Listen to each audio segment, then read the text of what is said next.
Okay, so in the last session, we were talking about surface finishing operations. Out of those surface finishing operations, we have covered that belt grinding, wire brushing, and honing. And now we are going to talk about this lapping. So before discussing that lapping, let me tell you one example. This thing happens with us usually. We visit some relatives, and when we need to stay at their place, many times we forget to carry the toothbrush, right? That happens usually. So when we forget to carry that toothbrush, what we usually do, we use our fingers as a toothbrush, right? We took that, whether paste or powder is there, that we apply it on your finger and then we use it to brush our teeth, right? So that brushing your teeth with your finger is the best example of lapping. Similar kind of thing is there in a lapping process also. So what we do with lapping, there would be a lap that would be made up of metal, plastic, or some other material. And suppose this is the workpiece that is supposed to be finished. So what we do, we get that lap and provide some abrasive slurry in between the lap and the surface to be machined. And when you move this lap relative to the workpiece surface, by inserting the abrasive slurry in between the lap and workpiece, what will happen? Because of that relative motion, there will be a removal of small layer of material from the work surface and you will get a finished product. That is the basic principle. Now, when it comes to industrial application, you can find in the sketch shown over here, this is basically a lapping machine. There, these circular rings are actually going to hold the workpiece. So in between those circular rings, workpiece will be placed. You can see three rings are there. So you can place multiple workpieces at a time. So if you consider this single ring, few workpieces will be placed inside the ring. This piston cylinder arrangement will be used to apply pressure on that workpiece, and this whole table along with rings will be provided with the rotary motion. And through these hose pipes, abrasive slurry will be provided continuously. So when this workpiece table, this work holding fixture and workpieces going to rotate continuously, and abrasive slurry is provided in between the workpiece table, this pressure applying disc and workpiece. Because of that relative motion happening in between all the work holding the fixtures as well as workpiece, there will be a removal of a small layer of work material from the workpiece surface, and that way you will get a finished surface. So in case of lapping, you can machine multiple workpieces at a time so that you can increase the productivity. But if you look at the simple mechanism, it is going to have a lap, a workpiece material, and abrasive slurry will be fed in between lap and workpiece, and lap will be provided with the relative motion to the workpiece, and because of that relative motion there will be removal of the material. Next, electro polishing. Electro polishing is the replica of electroplating. You might have seen electroplating. It is reverse to electroplating. So what happens in case of electro polishing? The workpiece to be machined and a secondary electrode that is usually connected to negative terminal of the electrical source, and workpiece will be connected to a positive terminal, and both electrodes will be inserted into a electrolyte, electrically conductive solution. And when the power supply is turned on, the electrode that is connected to positive terminal will start dissolving into the electrolyte, and that dissolution will be concentrated on projected areas. So if I insert this workpiece, or if I connect this workpiece to this positive terminal, what will happen? First, material removal will begin with these projections. So what will happen? At the end of machining, this workpiece will turn into this one, where you can find the extreme projections are removed, and that projections has been converted into some shallow peaks and valleys. If you continue processing it further, this projection will further get decreased.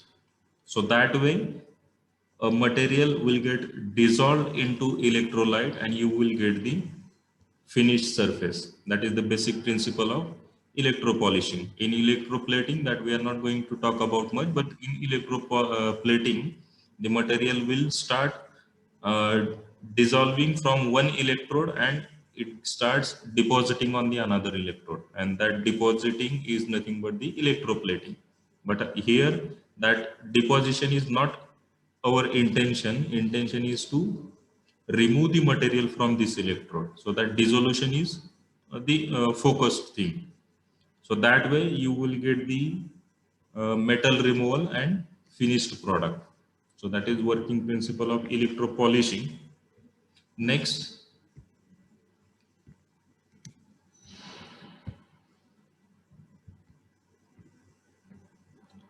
polishing in magnetic fields. From name itself, we can easily get that there is something to do with the magnetic field. So what we do in case of polishing in magnetic fields, suppose this is a cylindrical workpiece that its external surface is to be machined or finished. So what we do, we insert this workpiece in a slurry that has got a magnetic fluid. The abrasives that are inserted in this magnetic fluid are going to be arranged around this workpiece surface with the help of magnetic field provided by these two magnets. This is S pole, this is N pole. So when these poles are brought in contact with the magnetic slurry, the abrasives that present in the abrasive slurry will arrange themselves because of the magnetic field. And when you rotate this workpiece over here, there will be a removal of a layer of material from the work surface. And that way you will get the finished product.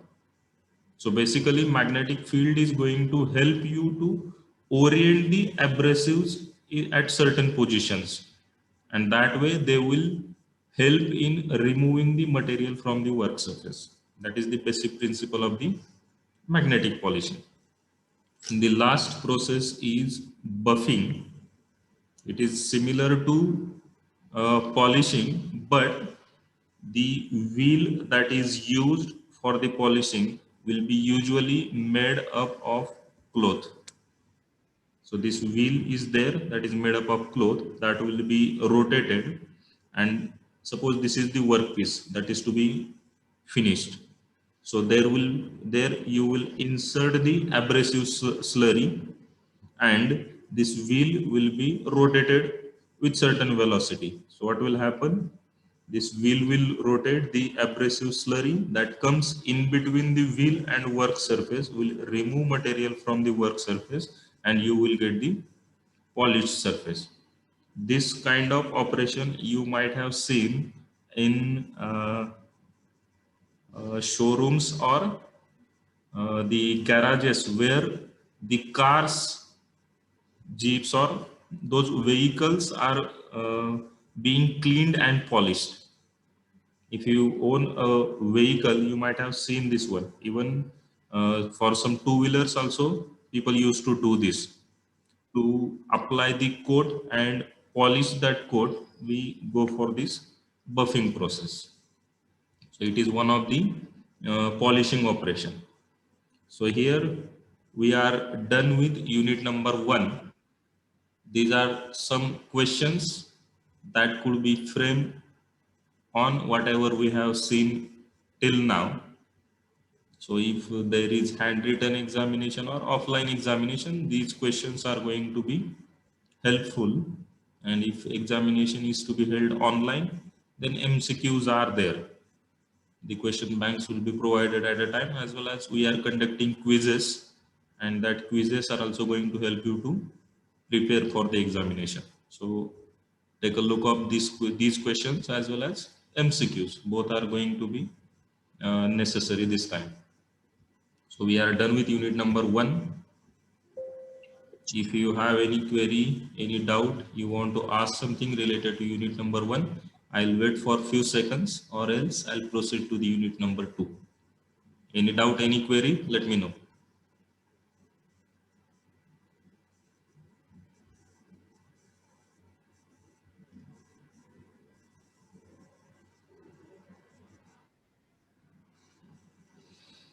No doubt, no query. Okay. Unit number 2.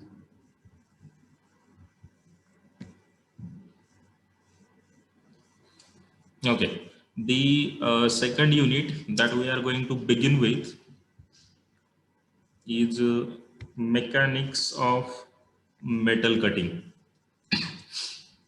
This unit is purely based on single point cutting tool, or the operations are that are going to be performed on lathe, because single point cutting tool is used on lathe machines. So the operations that are usually performed on the lathe machine are going to be focused on, or focused in this unit number 2.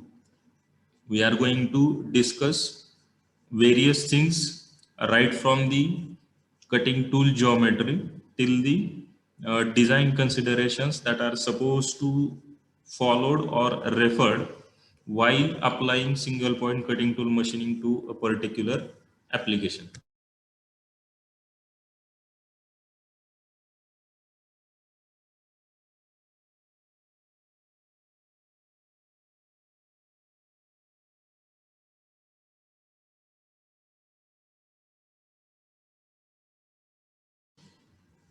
Okay, so we are going to focus on the lathe machines operations. So before proceeding with the actual curriculum, let's talk about the objectives of this unit.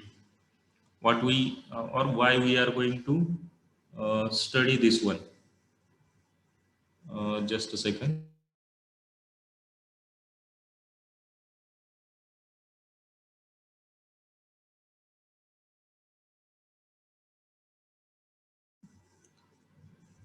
So objectives are: first one, introduce the metal cutting process.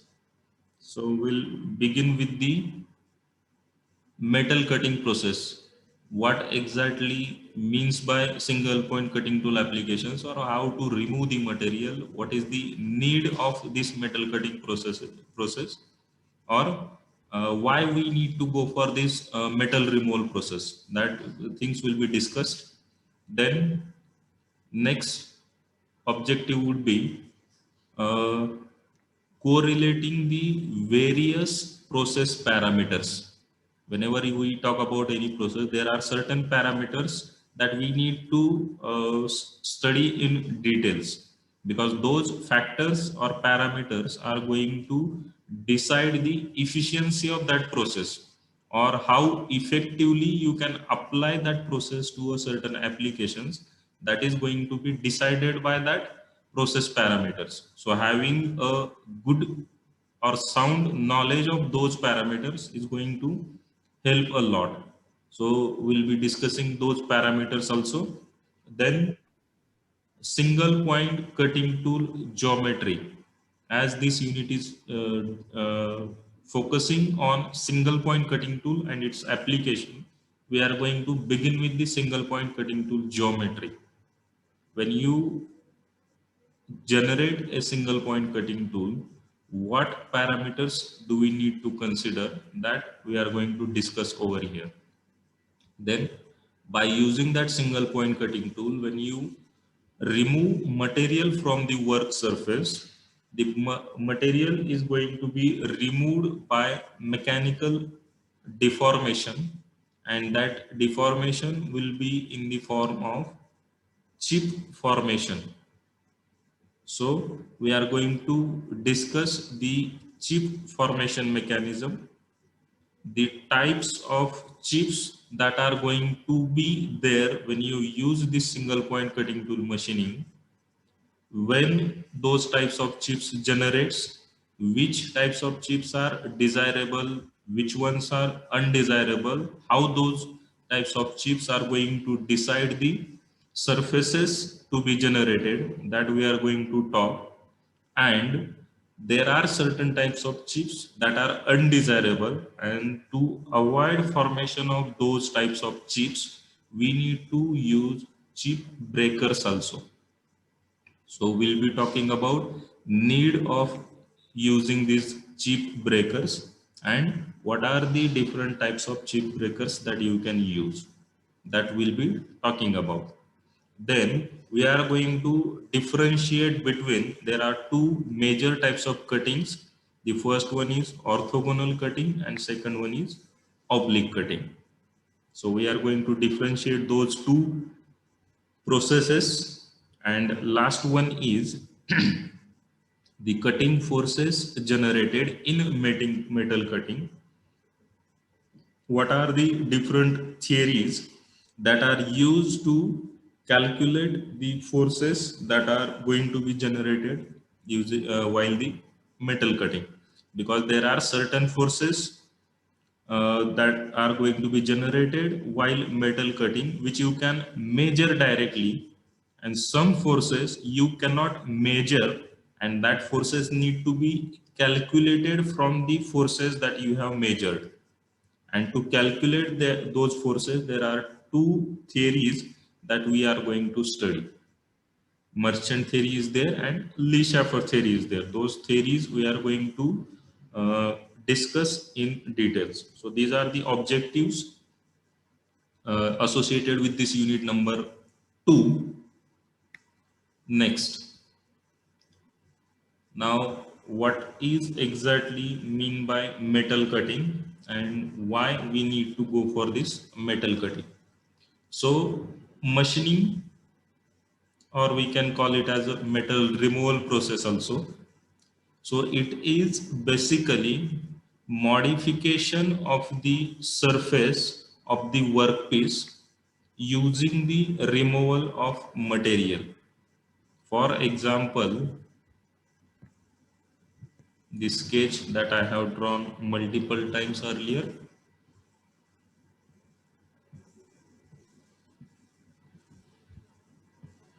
Okay, so this is raw material. If you look at side view, this is cylindrical one. Okay, so I need to remove this much material, and this is the product that is to be generated. On this surface, the suppose knurling is there, and on this surface there are external threads. So this is the final product. So I need to remove this much material from the work surface, and the final product is this one, that is the desired product. So to get this one product, we need to remove material using the single point cutting tool. So this will be provided with rotary motion, this will be provided with this motion as well as this motion. This motion is going to decide the depth of cut, and this motion is going to decide the feed. Okay, and when you have these three motions simultaneously, rotary motion, this motion, and this motion, so these three motions combinedly going to help us to get this desired product. So this is the basic principle of metal cutting or metal removal. Now, why need to go for these metal removal processes? Because machining processes are generally secondary or finishing operations. So when you produce a product through some primary shaping process, what are the primary shaping process? Casting is there, molding is there, forging is there, and few more metal forming processes are there. So when you get product from these processes, the product is going to have some projections, some unnecessary material on the surfaces, or sometimes or many times the product obtained using these primary shaping processes may not have the surfaces of desired quality. Surface finish might be less compared to final, or the whatever expected from that product may not get from these primary shaping processes. Additionally, because of the limitations associated with these primary shaping processes, we may need to remove some layer from the workpiece to get the final product. And because of that one, there might be provision of some allowance on the work surface, and that layer has to be removed. So whatever primary shaping processes are there that are going to be used to get the product makes the use of these machining processes or these secondary processes compulsory. So whatever product that we have got from the primary shaping processes has to be processed further to get the dimensional accuracy or surface finish required, or to remove some unnecessary projections or unnecessary material that is going to be there on the surface that has produced by the primary shaping process. So these are the two things that makes use of these material removal processes important. Now, what we do in case of these material removal processes? There are three categories. The first one is conventional processes. Then there are certain abrasive processes that we saw in the unit number 1, and some non-traditional processes are there, or advanced processes are there. So in conventional, the processes that we are using since a long time, the processes are lathe machine operations, drilling operations, milling operations, and few more are there, like planer are there, shaper are there, and few more processes. All these processes are falls under the category of conventional machining. Then second category is abrasive, grinding and some finishing operations that we just saw. And last one is non-traditional. Now, non-traditional machining processes are further categorized into mechanical processes, electrochemical processes, thermal processes, and chemical processes. Or there could be some processes will be combination of any of two. Those processes are called as hybrid processes. Like if you take an example of EDM, electrical discharge machining process, it is combination of electrical plus thermal process. So that process is called as electrothermal. Similar example could be there thermochemical or thermomechanical also there. So there could be combination of any of two or even three processes, and you will get some hybrid process. So all these processes are going to be used to remove the unnecessary material, and all are called as material removal processes. Now, we got to know that the material removal processes are important. Why? Because the raw processes or primary shaping processes are going to have those limitations, and to overcome those limitations we need to go for secondary finishing operations, because surfaces to be generated, accuracies to be maintained. Because of all those reasons we need to go for metal removal processes. So we got that these are important and we need to go for those processes, but these processes has got some limitations. These metal removal processes, there are certain limitations associated with them. What are the limitations? The first and very important limitation is the metal removal processes are waste creating processes, because when you discussed this example, this is raw material that has to be converted into this product. Whatever material I am going to remove, that is going to be converted into a waste or a scrap.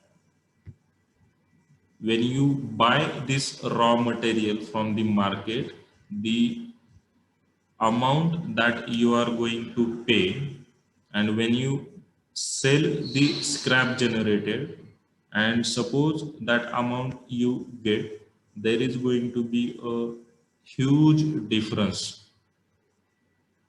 So metal removal processes are creating a waste material. The amount may be different. Some processes may create a large amount of waste material, some processes may create a small amount of material. But ultimately, the material removal processes are going to waste the material. So we need to consider this one also. Second limitation is they are going to take a long time compared to, means suppose I have produced a product, same product, this raw material is there. Okay, suppose this product I have produced by using a process casting or forging, and now what I need to do, I need to create a texture on this surface. The process is called as knurling. I want to remove one layer from this surface and then generate threads on this surface. Okay, so if I compare the time taken to get this raw shape by either using forging or casting, and then by applying metal removal processes, generate knurling on this face, removing layer from this face, and then generating threads. The time consumed in these metal removal processes compared to these processes, the time taken over here is very large compared to these processes. So metal removal processes are going to be a time consuming processes. These processes are going to take little longer compared to primary shaping processes. Additionally, the next limitations is they are going to require a more amount of energy compared to primary shaping processes. Because when you use lathe machine, whether you are removing a small amount of material or removing a very or a huge amount of material from that work surface, the same machine has to be run, and the machine is going to consume same amount of electricity. So energy consumption is more in case of metal removal processes. Or even if you apply the concept of specific cutting energy, right?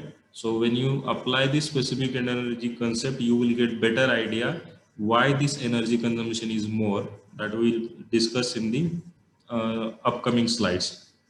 And the last disadvantage is, in many cases the metal removal process, because of temperature generation and all, are going to adversely affect the surface quality and properties of the product. Suppose I have machined this product by using a forging. The properties that product has might be changed because of material removal processes that I am going to apply after the forging process. When I apply material removal process, the temperature of this whole component is going to increase, and that increase in temperature is going to affect its properties. And if that temperature is way higher, then there might be generation of thermal stresses also. Thermal stresses would be there, properties alterations would be there, and that may not be desirable. So that way, the material removal processes are going to have or might have adverse effect on surface quality as well as properties of the product. So this one also we need to consider. Okay, the meeting is about to end, so we will stop over here, and in the next session we will start with the metal cutting. How exactly metal cutting is characterized. That we'll be talking in the next session. So we are going to stop over here. Meeting is just about to end. You can utilize this 1 minute if you have any query or any doubt. Unmute and let me know.